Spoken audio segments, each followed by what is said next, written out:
Welcome to Oil Drop Podcast. Oilers Talk with Daryl and Steven.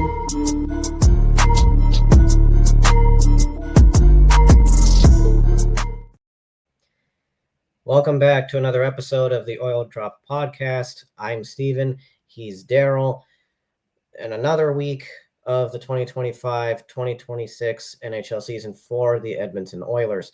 First order of business, Ryan Nugent-Hopkins came back into the lineup on Saturday night against Seattle, but then we also lost Jack Roslovic. Your thoughts on this, Daryl? So Roslovic was supposed to be out 6 to 8 weeks, and then I think on Saturday they had said something about 2 to 3 weeks from now. So a little bit less than what we had originally thought. And then Hopkins coming back is obviously huge for the team, and it obviously helped for the Seattle game. So it was great to see. The power play looks different with Nuge back. And I mean, you always say, well, with the power play, with McDavid and Draisaitl and Bouchard, how is it hard to score with the man advantage? But with a healthy Nuge, he does more on special teams than some people might realize. And Hyman got his first goal of the season against Seattle on the power play. Those two back. Now, if we just wait for Roslovic to come back, that power play is going to have a different dimension than it already did. Yeah, Nuge is a steady hand on that power play. It's kind of too bad for Savoy because he was getting a lot of looks up top, but looks like he is getting less minutes now that Nuge is back. There were some rumors that Savoy would be the odd man out when everyone's healthy. So hopefully that's not the case. But you can only dress 12 forwards, or that's the typical idea. So somebody's going to have to play their way onto the team. Kasperi Kapanen was also supposed to come back, but re-injured himself a bit during practice. And then there was actually a video on Twitter about him sort of tossing hockey sticks on the other side. Unfortunate for him. It must suck when a player is looking forward to coming back and then it only takes a practice to be sidelined again. I wonder if I've said this before on the podcast. How would you feel about Nugent-Hopkins on the third line? It worked for the playoffs when they had Hopkins and Hyman on the third line with Henrique. That seemed to be a pretty good fit. And then they put in other players. Like obviously Kane was playing really well in the playoffs, so they had the room to be able to do that. And then I like that idea just as the third line center or third line winger, depending on where they want to play him. It just depends on, I guess, Henrique, and if you have enough depth for the top six to do that. That has always been my dream, to have Nuge as a third line center ever since we won the McDavid lottery. And I just think that even with Roslovic out now, even with Kapanen being out again, it doesn't hurt to create some creativity with the lines. And I think that's one knock on Chris Knobloch, is that he's not creative with the roster. He plays it like he's good with strategy, but doesn't want to be creative with lines. Well, if you put Hopkins on the third line, who would you put on the wing with McDavid other than Hyman? If you're putting Hyman and Hopkins on the third line, then you have to have Roslovic in. Who's the winger on that top line if you have Draisaitl with Podkolzin and Savoy? There's really nobody on the left point, on the left side that you'd put there, but unless Frederick all of a sudden works out better, but yeah. It's tough to see that almost $4 million on the fourth line if you're doing that, but that's a good question. I was kind of wondering if they'd entertain having Savoy and Isaac Howard before he got sent down with Nuge, just so that they can contribute in a way while still having a veteran to take some of the load off. Yeah, Howard is doing really well in the minors right now, so that could be the option going like looking into the future a bit more. A couple of months from now, you could have the Howard, McDavid, and Savoy line, or Howard McDavid, um, I guess Roslovic line. That's a good combination as well.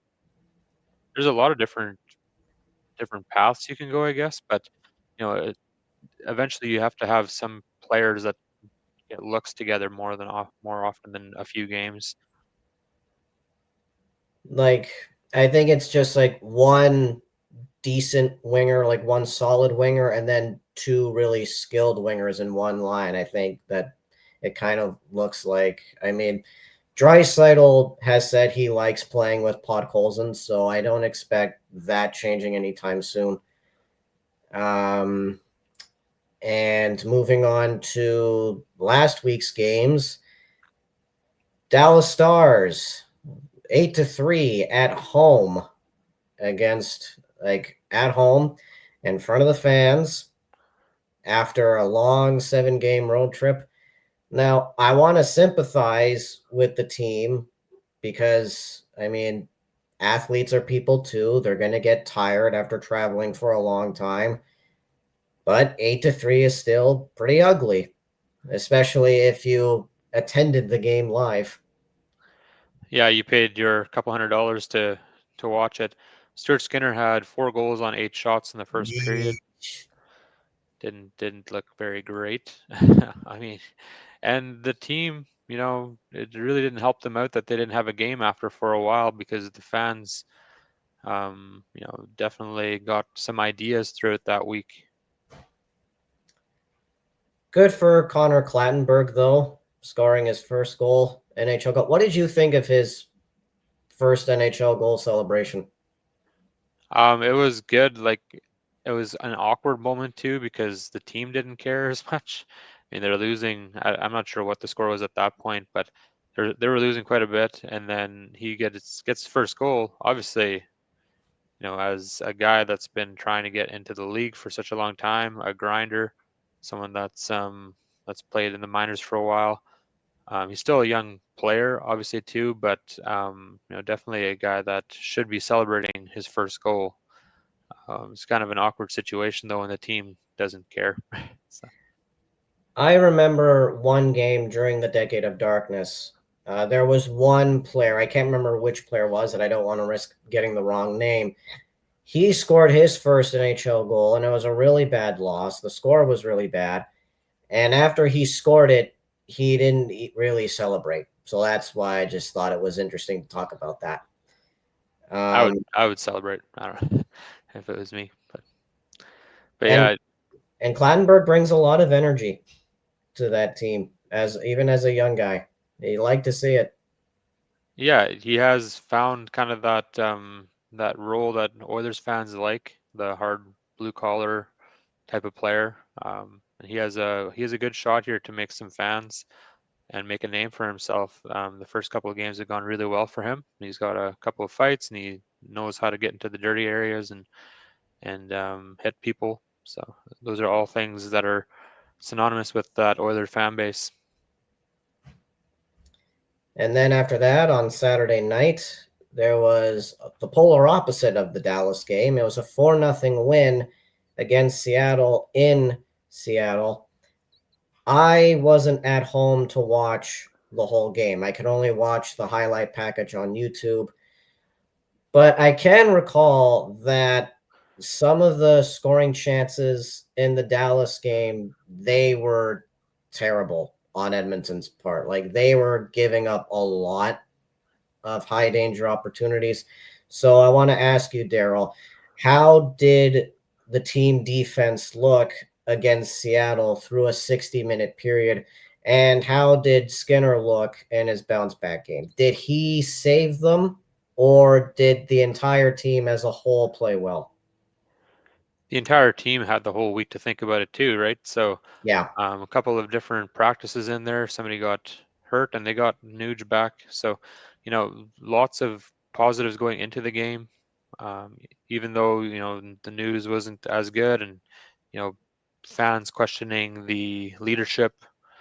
There were a lot of questions going in, but, the team they weren't playing a great team.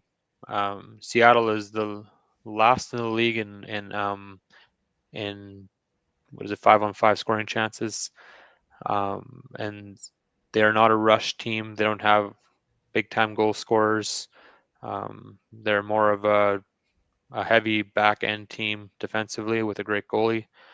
And so, yeah, it's a kind of game that a team like the Edmonton Oilers can win, and they did 4-0, and with a shutout as well, which kind of puts the whole Stuart Skinner thing into a weird perspective because the whole week we were talking about Bennington or whoever else could be coming in to save the team, and then Skinner does this. Well, it seems like most of the fan base thought it was over already, and then he saves himself. But in a roundabout way, how many times can you go back and forth on this roller coaster? Because they aren't going to be playing Seattle for the next 50 games. There's going to be better teams coming in, and I'm sure these questions will still exist 2 weeks from now. So I'm not sure what management's going to do, but I just know that maybe a fresh start would be a good idea. You mentioned people questioning leadership. This past weekend, I saw a post where I was talking about Draisaitl leaving an LOL comment after watching a podcast video about people questioning Oilers leadership. I just thought that was humorous. Yeah, I mean, doesn't really show leadership there either, right? If you are commenting on social media, I mean, I'm one to say, like, I mean, obviously, I do a lot of commenting myself, but as far as an actual leader on the team goes, maybe sometimes it's better to keep your mouth shut instead of adding to the fire, I guess I could say, and just I showing wouldn't it. expect that from McDavid or Nugent Hopkins. No. Draisaitl is a little bit more extroverted. You would probably expect him to go there a little bit. Yeah, and he has in the past, that's all good. Like, you want to see their you know their actual personalities a little bit, right? But at a time like that, yeah, he is the second leader, or the most of the time 1A 1B leader of the team. Yeah, your leadership is being questioned because you've been getting spanked by some really good teams, and so who is the guy that goes? Like, when you look at the leadership core, usually when there's lots of losses, usually it's the coach, but you just signed your coach for a 3-year extension, and so there's you know the, the fans are valid in questioning some of these things, because one big part of it that really got me was when they were trying to call up Ingram. They all stood up and said no because they wanted to keep the people in. Well, you either want to keep your friends all in on this team, or you want to win.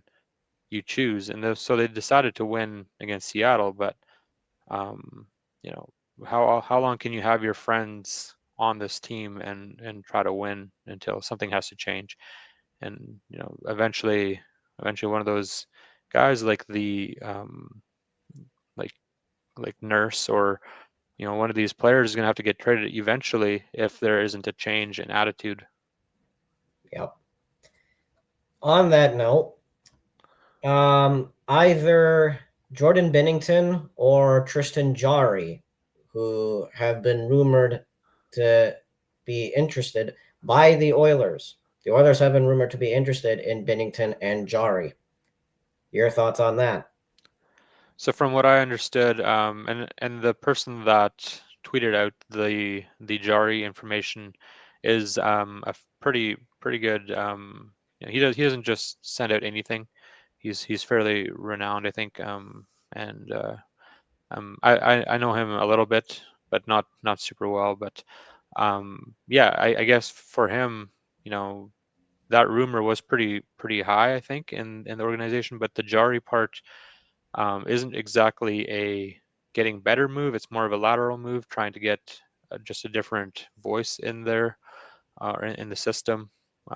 Moving on from Skinner and getting a guy that is more expensive somehow. And if Pittsburgh can find a way to get rid of that contract, good on them. I mean, because Skinner's contract is up at the end of this year, so that would be a tough one to swallow if it all of a sudden doesn't work out for the Oilers, and now you have Campbell and Skinner, or Campbell and Jari, that you have to have in buyouts just because the last decade has been horrible goaltending wise for the Oilers. I saw a rumor about maybe Mike Smith coming back, which is kind of hilarious. I'm pretty sure that was a troll job, but people are reaching here, and getting Jari would be quite a reach. He's had some good numbers this year, and the team is playing well.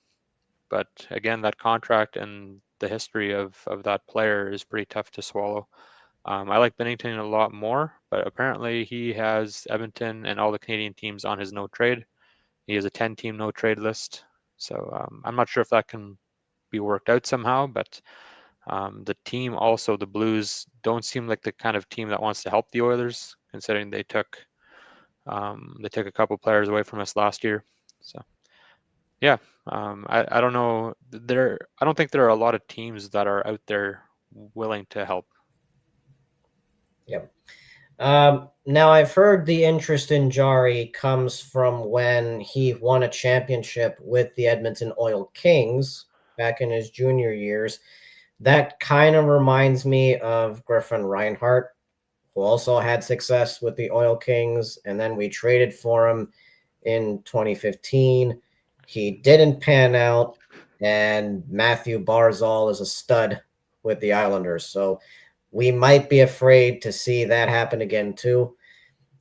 Binnington's numbers haven't been great so far, but he's proven that he can show up in big moments. We were, dumping on him during the Four Nations tournament, and then he came up big in the gold medal game of that tournament. But also, like you said, if he's not interested in coming to Edmonton or any Canadian team, you can't force players to be interested.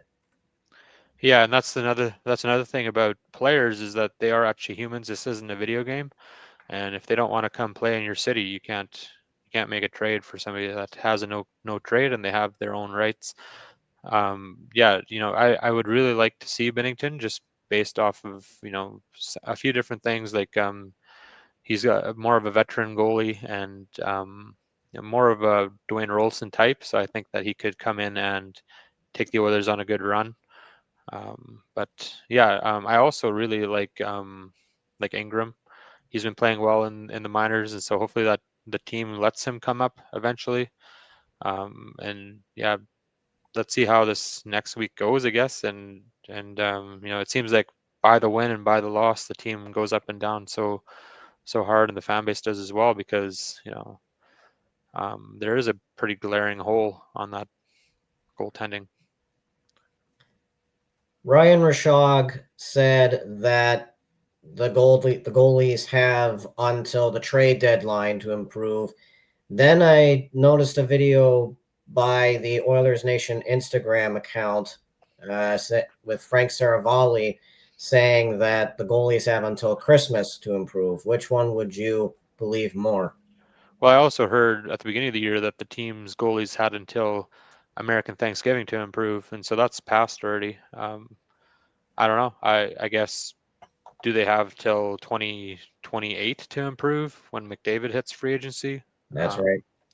So yeah, when is the actual mark? Nobody really knows, I guess, other than the people up top. But I think that there is a ticking clock here, that every game that goes by, you might have some consequences in a couple of years that you don't want to really deal with. You can't make a move if it's just a whatever move. Obviously, the goaltending is going to get talked about more and more. Like, we mention it more than anything else in these episodes.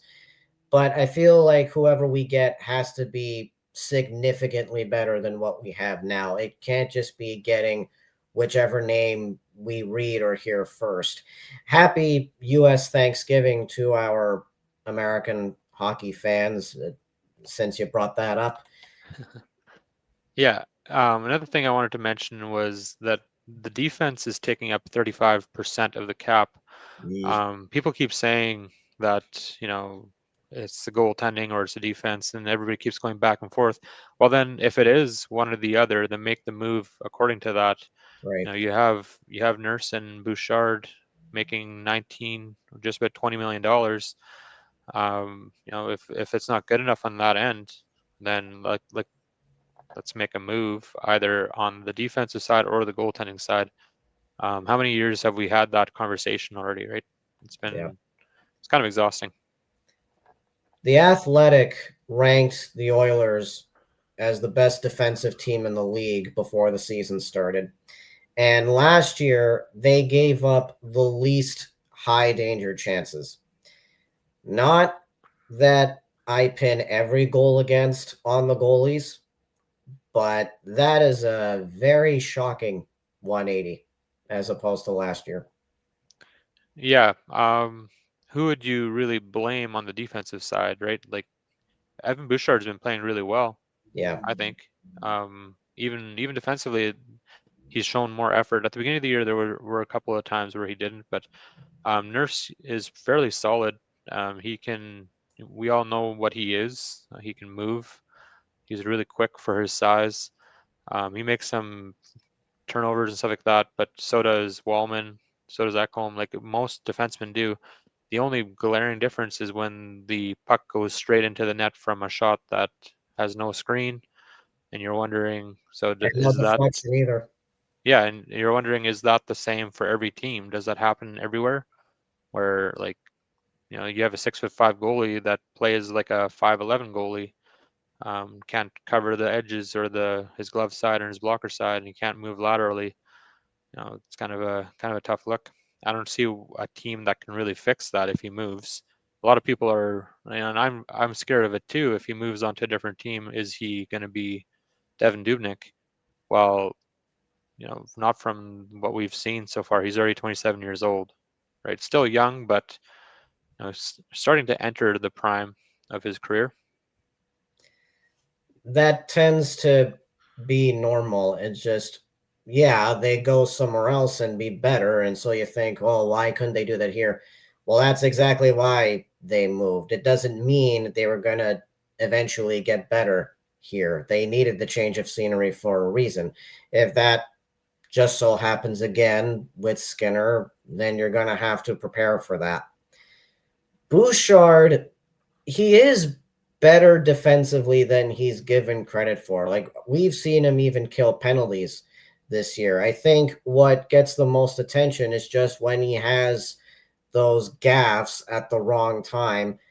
And that makes all the headlines. That's why I doubt he'll be on Team Canada. It's just the one shift that scares people about him. But he's not the worst defensive player. He has bad moments on defense, really bad ones, but he's not the worst defensive player. Yeah, and he is still at least a top 10 offensive defenseman Yeah. in the league, and he might be a little bit higher or overpaid, but as far as that goes, but would you have rather let Carolina take him and then take 4 first-round picks from Carolina that are all going to be in the top 25 to 30 range for the next 4 years, or would you want Evan Bouchard at $1 million overpaid? That makes, I mean, yeah, there's no question about that as far as that goes, right? You would always take the player that's 26 years old and still has a lot of upside. Um, yeah, the money is spent correctly, and there was some talk about the team wanting to do a mini rebuild, like a 1 year, but I don't see how you can even approach McDavid and say, we're gonna just fold for the year and then let's take a little break and rest up. I mean, I can't see that conversation going very well. Had they not had two straight final appearances, I'd probably think that was a decent idea. The expectations get higher the better you get. Yeah, even if you win a cup, the fans still want you to win the next one too, right? Yeah. You can't tell players to lose on purpose, even when you're tanking. Yeah, I mean, and the players generally don't care about the numbers as much. Right. No, they want to win games. That's all that they see, and that's why they are in that situation. It's not like they're an accountant. They're hockey players, and they want to see the W's. So, you can hire accountants and stuff like that and figure out the numbers. That's right. So, first game to preview this week, starting off a 5 game road trip, I believe it is. 5 games at home. And first, they're up against the Minnesota Wild on Tuesday. Going back to the goaltending, Jesper Wallstedt, goalie prospect for Minnesota, has a 7-0-2 record with a 938 save percentage. The Oilers had the opportunity to draft him if they wanted to. They picked Xavier Bourgault in the 2021 draft. I want to say it was 2021, I think. Bourgault did not pan out. I don't know how he's doing in Ottawa's farm team, but a lot of Oilers fans look back to that draft and say, why didn't we pick Wallstedt? Your thoughts? I I asked the same question. When I was watching it, I was blown away. I mean, the everybody was talking about him before the pick, and then of course the trade comes on and Gary Bettman's up, and we traded the pick for some reason to get two other picks, and the whole who was it again? The GM at the time, I forget his name, but he always kept saying, the more darts you have, the more opportunities you have to get a good player. But I mean, at that point, he's the goalie that you could have gotten fairly low, and he's a rookie, but he's playing really cheap and he's playing very well. And there are a lot of questions there, right? But obviously, you can go back and look at, like we did before with Griffin Reinhart, and you can go back and look at every draft if you want to, and say, we should have drafted this guy here. We didn't need to draft Yakupov first overall, and we didn't need to draft Puljujarvi after Columbus decided not to take him. Um, you know, we could have done a lot of different things, I guess, but we also didn't need to draft Draisaitl. We didn't need to draft Bouchard either, and Nurse up high like that, right? There's a lot of things that you could have said and done differently. Um, but at the end of the day, this is the team that the team has, I guess. And going forward, you still don't have a time machine either to look at the other prospects that are coming up. So it's kind of hearsay, I guess. I wonder about Wallstedt because it's not just who you draft, it's how they develop. Skinner was a good prospect too, but the Oilers wrecked his development. They were forced to wreck his development because Jack Campbell wasn't panning out, and Skinner had to sort of save them and be a number one goalie a lot sooner than he was supposed to. And I wonder, like, if we had Wallstad and with Campbell making a mess, I mean, would he suffer the same thing? Yeah, I see exactly right. that. Yeah, I mean, if you had a solid goalie that could have played and during those years, I remember the Canada Day. We were at the parade then or something, yeah, with our kids, and I saw the Jack Campbell news, and I'm pretty sure everyone around me that saw it basically had the same questions. Like, he had half a good year with Toronto before he signed him. It's not exactly like a home run draft pick or a home run signing there from the beginning, and the fans all knew it. I think for the most part, and you wanted to be hopeful, but yeah, you have to get that kind of a goalie. And back then, you know, the guy that's in LA right now was available as well, but he signed for a little bit more of an expensive deal. But he also had a bit of struggles. I want to remember his name. I forget, but yeah, goalies are an odd thing, especially free agent goalies. Um, Usually, if there's a good one, the team doesn't let him go. So, if you're trying to find a goalie like that in free agency, it's just not going to happen that easily. Usually, they're brought in through a system, and so that's why another reason why Wallstad is such a tough one for Oiler fans, because he could have been the guy that the Oilers had. I'm remembering when we signed Campbell, there was a lot of talk about Ville Husso. Like, he was hyped up as a goalie too, coming out of St. Louis, and maybe he wasn't going to stay there because they already had Binnington. But he hasn't looked great since leaving St. Louis either. I mean, goalies are voodoo. You don't always know what you're getting with them. Um, I think it's kind of funny looking back to when Anthony Stewart on Sportsnet predicted Campbell to win the Vezina. I did not predict Campbell to win the Vezina, but I was hoping he could just be decent. And I think that's all fans of any team ask for. Just even a decent goalie can sometimes be enough. Yeah, exactly. Husso went on to Detroit, and that Detroit team wasn't very good either. But he didn't have a lot of luck with that team. So yeah, you have Kemper back then too. Blackwood, one guy that people have talked about a lot for the last year and a half, and then of course the other Kiefer Sherwood. Oh no, not Sherwood. The other you know, Colorado goalie. Yeah, you just basically have to have a system in front of them, and like they are voodoo, like you said. It's tough to find a good goalie.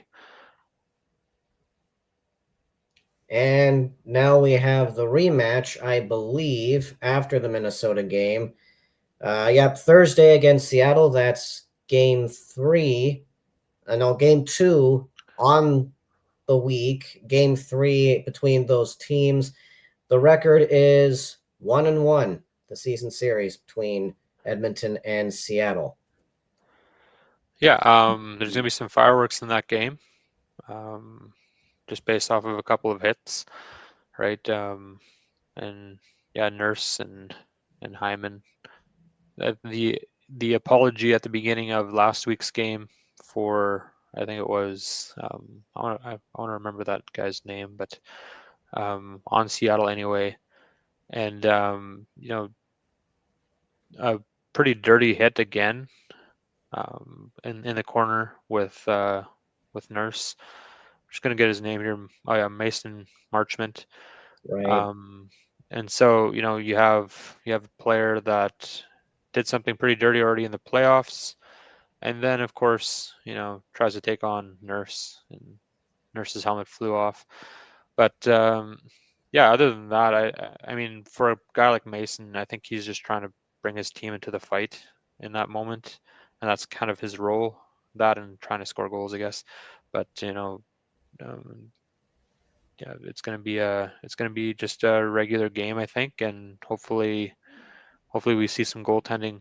I don't predict another shutout, but we'll see what they can do. It's kind of hard to predict if it's one game you get a shutout and the next game you score 8 goals against us. So I completely forgot about the moment at opening puck drop between Marchman and Hyman before you brought up Marchman. yeah, he looked like he kind of apologized. Not sure what he actually said, but then of course he went on to be a regular goon for the rest of the game. So it was pretty interesting. And to cap off the week, Saturday against the Winnipeg Jets, Connor Hellebuck is out 4 to 6 weeks. It was announced about a week ago, so make that 3 to 5. Does Winnipeg? How is Winnipeg looking in the standings? Let me check that. They are. They're below us by 1 point with 2 games in hand. And if I look at their stats here, do you have anything to add while I'm looking through stats? Yeah, I mean Eric Comrie, he once was a pretty highly touted goaltender, drafted by the Canucks, I believe, and then I'm not even sure who their backup is, Thomas Milic. So I think they're looking for a goalie for the next month here. It's rumored that Hellebuck should be back after Christmas sometime. Hopefully not too much later than that. But definitely a big loss for them. They're losing. They have a couple of injuries and Neil Pionk and Hayden Fleury on their back end, but altogether they're still playing really well. Jonathan Taves has been just exactly what they need, and Shifley is getting a lot of points. I'm not sure how Kyle Connor is doing, but I know that team is looking really strong again, and they even have a couple of $1 million on their cap space, so they could be getting better. 9 points in 24 games for Taves. Offense isn't everything, but he was never a big offense first guy. He's a defense first guy. He's a leadership guy. He has decent production for bottom 6 minutes. Hellebuck plays up to 60 games every season, and then people suggest that he's just overwhelmed and exhausted come playoff time. So I wonder how that's going to affect their backup or third string goalie during the regular season without him. Yeah, yeah. Obviously, Eric Comrie's going to be getting a good taste here. He's going to get a lot of games, and the other guy is fairly young. He's 22 years old. I don't think that he's quite ready for the show yet, but he's up here. Yeah, the team plays a very defensive game for the most part, and they also have Kyle Connor, right, and a really good offensive team as well. So a really strong team. I don't know how the Oilers will do against them either, but I can see that being a blowout again, just based off of how the games have gone. I think that if they win against Seattle in the middle of the week, that Winnipeg game is up for grabs for Winnipeg for sure.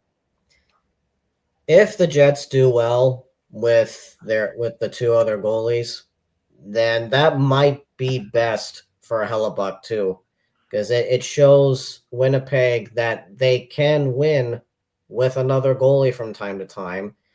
Hellebuck gets the rest he needs, and then perhaps Winnipeg goes deeper into the playoffs because they're due for a longer run themselves, but they always collapse in the playoffs. Yeah, I'm just looking at their roster and how it's constructed. They have some really nice contracts.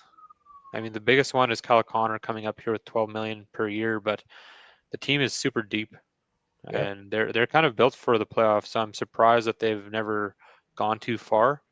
But yeah, they have a couple $1 million in cap space here. I guess 4 million at the deadline. They're going to have $13 million in cap space. So I expect some movement on that team, and they're going to be a strong team for this playoff run.